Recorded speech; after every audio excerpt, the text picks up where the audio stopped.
जब हम भगत सिंह का नाम सुनते हैं तो जहन में क्या तस्वीर बनती है? ज्यादातर लोगों के लिए वो एक जोशीले नौजवान क्रांतिकारी हैं, हाथ में पिस्तौल, जुबान पर इंकलाब जिंदाबाद का नारा।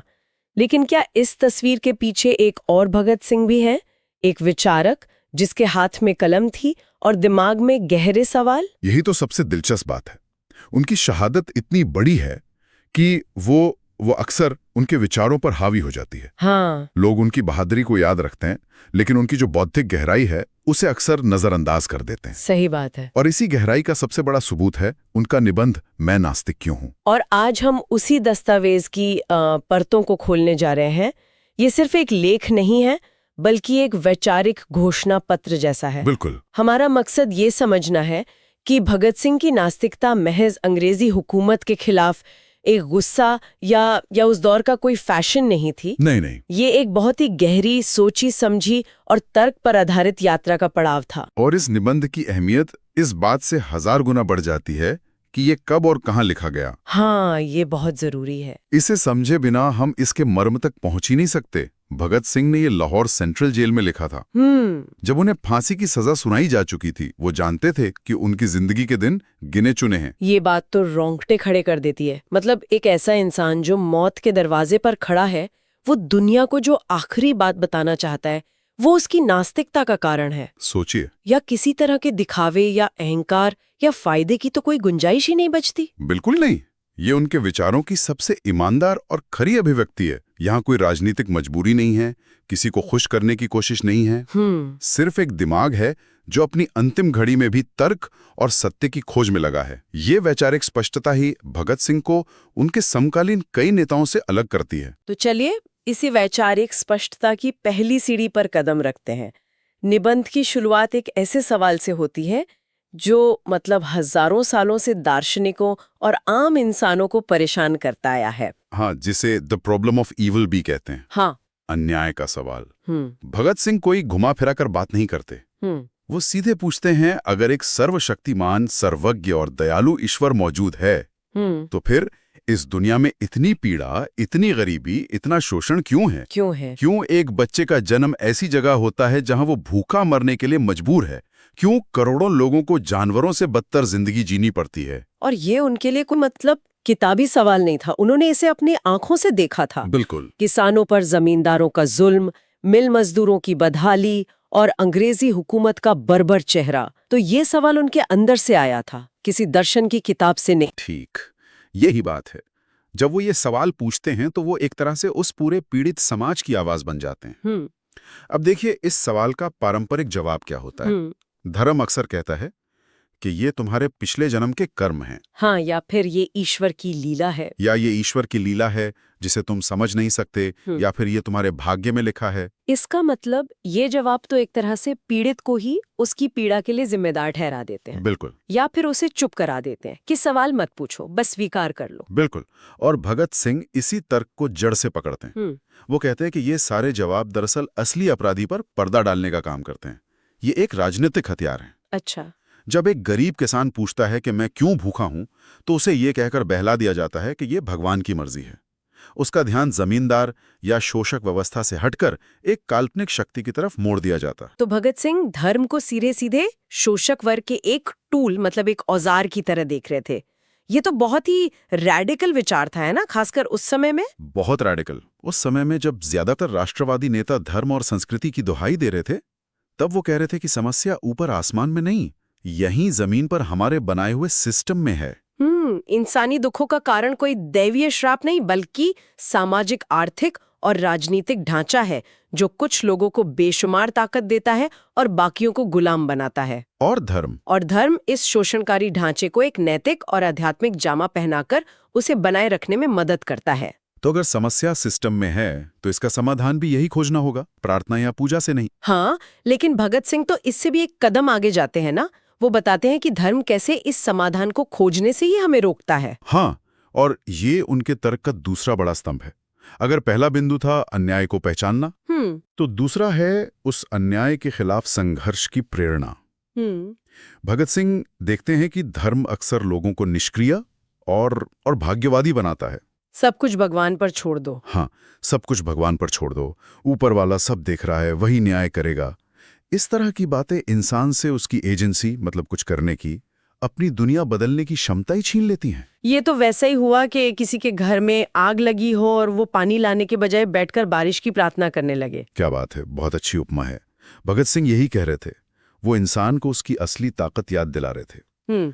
उनका मानना था कि प्रगति तब होती है जब इंसान ये समझता है कि उसे अपनी नियति खुद लिखनी है। उसे प्रकृति के नियमों को विज्ञान से समझना होगा और समाज के शोषणकारी नियमों को संघर्ष से बदलना होगा। और इसके लिए किसी चमत्कार की नहीं, इसके लिए ज्ञान, तर्क और संगठित प्रयास की जरूरत है। तो उनकी नास्तिकता असल में ईश्वर के प्रति अविश्वास से ज्यादा इंसानियत के प्रति एक गहरा विश्वास थी। बिल्कुल। ये कोई नकारात्मक दर्शन नहीं था कि ईश्वर नहीं है, बल्कि एक बहुत ही सकारात्मक और एम्पावरिंग विचार था कि इंसान है और इंसान अपनी दुनिया को बेहतर बना सकता है। आपने इसे बिल्कुल सही पकड़ा। ये इंसान की क्षमता में अटूट विश्वास है। उनके लिए असली पूजा थी मेहनत और संघर्ष। असली प्रार्थना थी अन्याय के खिलाफ बुलंद की गई आवाज। हाँ। वो एक ऐसा समाज बनाना चाहते थे जहां लोग मुश्किलों के लिए किसी भगवान को कोसने या उससे मदद मांगने के बजाय मिलकर उन मुश्किलों की वजहों को खत्म करें। मतलब ये नास्तिकता इंसान को असहाय नहीं बल्कि जिम्मेदार बनाती है। जिम्मेदार बनाती है, सही शब्द है। और शायद यही जिम्मेदारी की भावना उन्हें उस पॉइंट तक ले जाती है जहां वो खुद अपने विचारों पर भी सवाल उठाते हैं। हाँ। एक क्रांतिकारी जो अपनी विचारधारा के लिए जान दे रहा है, उसके लिए इस तरह की बौद्धिक ईमानदारी रखना ये बहुत असाधारण लगता है। असाधारण है, और यही उनके तर्क का तीसरा और शायद सबसे महत्वपूर्ण हिस्सा है। भगत सिंह कोई हठधर्मी या कट्टरपंथी नहीं थे। नहीं। वो अपने निबंध में साफ लिखते हैं कि वो हमेशा से नास्तिक नहीं थे। उनका जन्म एक सिख परिवार में हुआ। वो बचपन में प्रार्थना करते थे। उनका नास्तिक बनना एक लंबी बौद्धिक यात्रा का नतीजा था। एक सफर था पूरा। हाँ, जो अध्ययन, मनन और बहस से होकर गुजरी। ये जानना बहुत जरूरी है, क्योंकि अक्सर लोग सोचते हैं कि उनका नास्तिक होना जवानी के जोश या किसी अहंकार का प्रतीक था, लेकिन वो तो खुद अपनी यात्रा का वर्णन कर रहे हैं। बिल्कुल। और इसी यात्रा में उनकी बौद्धिक ईमानदारी चमकती है। उनके लिए बिना किसी सबूत या तर्क के किसी भी चीज पर आंख मूंद कर विश्वास कर लेना एक तरह की बौद्धिक बेईमानी थी। वो कहते हैं कि सिर्फ इसलिए किसी बात को मत मान लो क्योंकि वो हजारों साल पुरानी है या करोड़ों लोगों से मानते हैं। हर विश्वास को तर्क की कसौटी पर कसो। तो वो ये नहीं कह रहे थे कि मैं भगवान से ज्यादा जानती हूँ, नहीं, बल्कि वो ये कह रहे थे कि जब तक मेरे पास जानने का कोई तर्क संगत आधार नहीं है, मैं कैसे मान लूं? बिल्कुल। इन दोनों बातों में जमीन आसमान का फर्क है। बिल्कुल। पहला अहंकार है, दूसरा विवेक। एकदम सही कहा। ये अहंकार नहीं बल्कि बौद्धिक विनम्रता है। ये स्वीकार करना कि हमारी समझ सीमित है और हमें लगातार सीखते रहना चाहिए, सवाल पूछते रहना चाहिए। वो अपने निबंध में इस बात की गुंजाइश भी छोड़ते हैं कि शायद भविष्य में कोई ऐसा तर्क या सबूत सामने आ जाए जो उन्हें ईश्वर में विश्वास करने पर मजबूर कर दे, लेकिन जब तक ऐसा नहीं होता, हाँ, वो सिर्फ आस्था के आधार पर कुछ भी मानने को तैयार नहीं थे। ये बात उनके चरित्र को एक अलग ही ऊंचाई दे देती है। वो एक ऐसे सत्य के खोजी थे जो अपनी मान्यताओं को भी दांव पर लगाने से नहीं डरता था। हाँ। उनकी नास्तिकता किसी अंतिम स्टेशन की तरह नहीं थी, बल्कि एक सतत यात्रा थी, सवालों और तर्कों के रास्ते पर चलने वाली यात्रा। और यही चीज उन्हें एक सच्चे क्रांतिकारी विचारक बनाती हैं।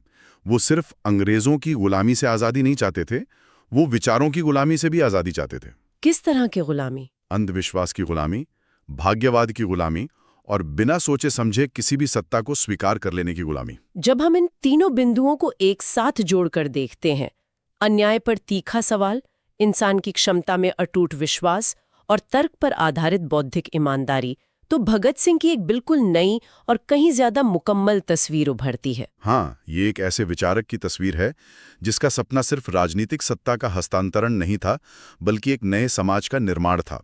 एक ऐसा समाज जो शोषण से मुक्त हो, अंधविश्वास से मुक्त हो और जहां हर नागरिक तर्क और विवेक के साथ एक सम्मानित जीवन जी सके। उनकी लड़ाई सिर्फ एक देश को आजाद कराने की नहीं थी, बल्कि इंसानी दिमाग को आजाद कराने की थी। तो इस पूरी चर्चा से ये बात साफ हो जाती है कि भगत सिंह का संदेश सिर्फ नास्तिक होने या न होने तक सीमित नहीं है। नहीं, बिल्कुल नहीं। ये असल में एक साहसी, तर्कपूर्ण और जिम्मेदार जीवन जीने का आह्वान है।